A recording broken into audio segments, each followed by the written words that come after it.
It was supposed to be an 8-day mission, but after over 9 months in space, NASA astronauts Suni Williams and Butch Wilmore are finally back on Earth, splashing down yesterday in a SpaceX capsule off the coast of Florida. Also on board were NASA astronaut Nick Hague and Russian cosmonaut Alexander Gorbanov. And joining us now from Cape Canaveral, Florida, is ABC's Faith Abube. Faith, always good to see you. But I got to start with this. I couldn't imagine being stuck in space for more than 9 months. So walk us through what these astronauts actually went through and then their return to Earth.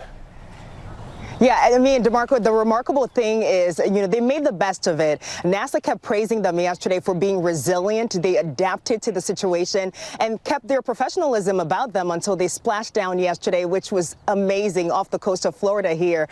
Now, as far as what's happening and what's been going on, when they splashed down yesterday, it was just amazing to see them come out of that space capsule one by one with big smiles on their faces. They had the 2 thumbs up, Suni and Butch, 2 thumbs up to the camera there, and then they were carried off onto stretchers for medical evaluations, which is a normal part of the process. And then they were taken by helicopter in the overnight hours to Houston, to an Air Force base there, where they're still being medically evaluated just to understand the effect of space travel on them. So that is happening right now. The biggest question at this point is, when will they be able to hug their family members, reunite with them? And that is the moment we're all waiting for. That could take a day or two. At this point, NASA says that those plans are still up in the air. After they're cleared for their medical evaluations, they'll be able to reunite with their loved ones, guys. Okay, Faith, I'm so curious, though. What are they saying, the astronauts, now that they're home? Well, we have to wait for them to be medically cleared in order for them to step in front of the cameras and tell us a little bit more about their re-entry, everything they've been through over the last 9 months. But we have heard from them in that period, even as recently as the last couple of weeks. They've talked about their problems.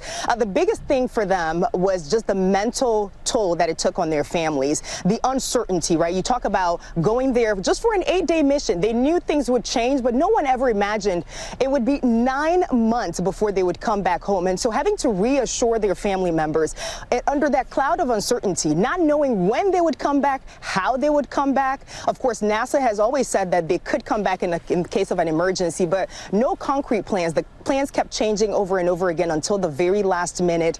Suni and Butch did say they were never stuck. They were not stranded. They were positive about the whole thing. And they were excited to do research while they were there, which furthers space exploration. But again, it's the families they left behind, the sacrifices those families had to make in order for them to stay there and do what they love so much. But now they're back, and we're looking forward to that reunion. We're so glad that they're back as well. You talked about the health checkup. So what else goes into the reacclimation process? Yeah, so they're going to be prodded and probed, I guess, for the next several days. They're going into a 45-day process where they'll have to exercise. Medical teams will continue monitoring them to make sure that they don't have any long-lasting effect from being in space for so long. There is a toll that space travel does take on you, especially when you stay there for that amount of time. It is normal, but they still have to be evaluated for that. So they'll be able to exercise, get back to health here. The biggest challenge they're going to have to go through also will be just dealing with gravity. I mean, it sounds so basic. They were in zero gravity conditions in space for 9 months. Now even their clothes feel heavy, their hands feel heavy, everything feels so heavy. So they're going to have to figure out walking again in a very easy way, and it's a whole process, and that is going to take at least 45 days according to what NASA is saying at this point. And Faith, what a way to break it down. I'm like, do they land and then get in an SUV and just go straight home? No, absolutely not. You gotta get checked out. All right, Faith, thank you.